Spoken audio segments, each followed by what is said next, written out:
యువజన సంఘం ఆధ్వర్యంలో ఘనంగా సావిత్రిబాయి పూలే 195వ జయంతి వేడుకలను అనంతరం చిట్యాల కృష్ణయ్య జ్ఞాపకార్థం వారి కుమారుడు Chityala Balraj BHEL assistant engineering నిరుపేదలకు దుప్పట్లు పంపిణీ చేయడం జరిగింది.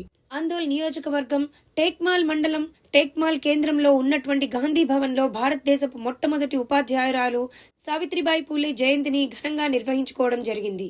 ఆమె చిత్రపటానికి పూలమాల వేసి ఘనంగా నివాళులర్పించడం జరిగింది. ఆనాడు పురోహితం మనుస్మృతి బ్రాహ్మణవాదం అనేది అత్యధికంగా ఉన్నటువంటి 18వ శతాబ్దంలో వీళ్ళు ఏం చేశారంటే, ఆనాడు బ్రాహ్మణులు ఏం చేశారంటే ఎవరైతే పంతులు ఉన్నారో వాళ్ళ ఇంటికి పిలిపించుకొని చదివేటువంటి దురాలోచన ఉండేది. అలా ఎందుకు విద్య అనేది ప్రతి ఒక్కరికి కావాలి, ప్రతి ఒక్కరు చదువుకుని ఈ దురాలోచనలు దుష్ప్రచారాలు అనేటివి అంతమవుతాయన్న ఉద్దేశం చేత సావిత్రిబాయి పూలే గారు జ్యోతిబా పూలే గారు 18వ శతాబ్దంలో వారి యొక్క క్రియాశీలకమైన నిర్ణయం తీసుకొని వీళ్ళు విద్యను అందరికీ అభ్యుదయపరచాలన్న ఉద్దేశాన్ని వీళ్ళు కలుగున్నారు. అందుకని ఈమె 1830 ఎవరు చదువుకోనప్పుడు ఆడళ్లను ప్రత్యేకించి బాలికలను ఆడళ్లను దగ్గర తీసి చదువులు నేర్పించి ఈ రోజు ఆకాశంలో సగ భాగంగా చేరదీసి చదువులు నేర్పిన తల్లి, మనకి నిజమైన చదువుల తల్లి సావిత్రిబాయి పూలే.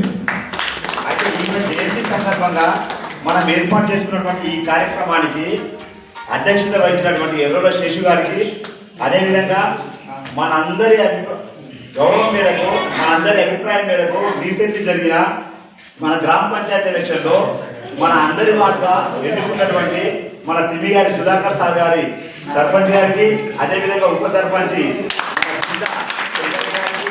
అదేవిధంగా మన మండల కాంగ్రెస్ పార్టీ అధ్యక్షుడు అన్నగారు నిమ్మ రమేష్ అన్న గారికి, అదేవిధంగా అన్ని పార్టీ సావిత్రిబాయి పూలే జయంతి సందర్భంగా విచ్చేసినటువంటి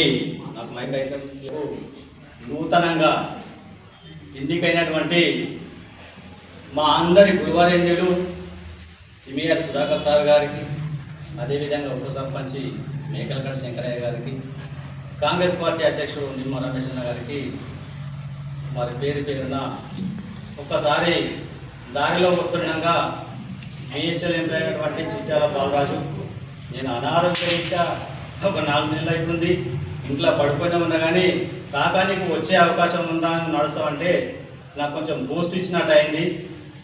మరి శేషు మనం జన్మదినం చేస్తున్నామంటే చాలా సంతోషం ఉంది. మరి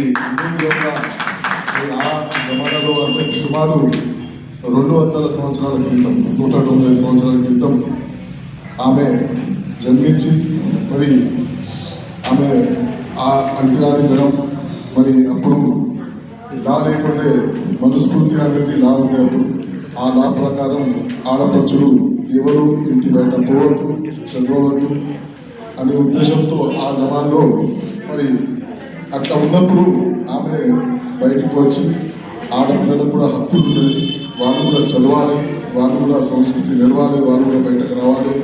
ఒక ఆడపడుచు చదివితేనే మరి వాళ్ళ సంతానం అనేది కుటుంబానికి మంచి ఉంటుంది అనే ఉద్దేశంతో ఆమె ఆ జమాన్లో అంత పెద్ద ఉద్దేశం అంటే చాలా పుణ్యాలు.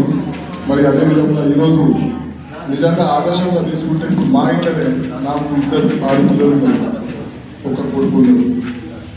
2 ఆడపిల్లలు కూడా ఒక ఆమె చార్టెడ్ అకౌంటెంట్ ఉన్నది CA, మరి ఒక ఆమె MBBS. అంటే వాళ్ళ పుణ్యమే నేను అనుకుంటున్నాను. ఎందుకంటే ఆ జమానా వాళ్ళు ఆ విధంగా చేసింది కాబట్టి మనం ఈరోజు స్వతంత్రంగా చదువుతున్నాము. వాస్తవంగా మరి ఆమె చేసిన కృషితోనే డాక్టర్ బాబాసాహెబ్ అంబేద్కర్ కూడా మరి మనకు హక్కులు ఇప్పించి ఈరోజు మనం స్వతంత్రంగా ప్రతిపత్తి చేసుకుంటున్నాం. కాబట్టి చాలా సంతోషంగా ఉంది, చాలా అంటే చాలా సంతోషంగా ఉంది. మరి ఈ విధంగా మనం అందరం కలిసి ప్రతి ఒక్క పెద్దల పనులు, ఇటువంటి పెద్దల పుణ్యం చేసిన పనులు మనం వాళ్ళ జన్మదినాలు కానీ ఏదైనా ఉంటే మనం చేసుకోవాలని కోరుకుంటూ ఈ అవకాశం వచ్చింది.